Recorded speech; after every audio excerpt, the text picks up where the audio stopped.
नमस्कार दोस्तों, आज के इस वीडियो में बात करने वाले पवन सिंह का न्यू सॉन्ग के पोस्टर के बारे में, जिस गाने का नाम होने वाला है काहे रूह से लूं। और इसी पर बात करने वाले हैं कि गाना कब आएगा, कौन से चैनल से आएगा, और इन सब वीडियो पर बात होने वाला है। तो वीडियो में बने रहिएगा, लास्ट तक। चलते हैं, वीडियो को शुरू चलो करते हैं। भाई, देखो अब मैं क्या करता हूँ। बात करते हैं पवन सिंह का न्यू सॉन्ग का पोस्टर के बारे में, जो कि आज 11:20 पर रिलीज किया गया है।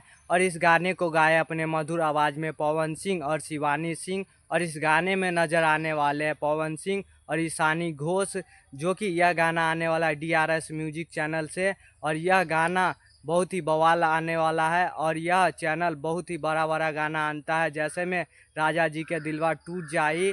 और इस गाने को लिखे है शुभम सुग्रीवास, और गाने में म्यूजिक दिए हैं सरगम आकाश, जो कि बहुत ही अच्छा म्यूजिक देते हैं। और यह गाना बहुत ही अच्छा बनाया गया है। बात करते हैं इस गाने के रिलीज डेट के बारे में, तो पोस्टर पर रिलीज डेट नहीं बताया गया है। बात करें जहां तक मेरा उम्मीद है कि यह गाने को रिलीज किया जाएगा 2 से 3 दिन के अंदर में। जी हाँ दोस्तों, 2 से 3 दिन के बीच में आपको रिलीज कर दिया जाएगा। और यह गाना बहुत ही बवाल और ख़तरनाक होने वाला है। तो आज के वीडियो में इतना ही, मिलते हैं नेक्स्ट वीडियो में, तब तक के लिए बाय बाय।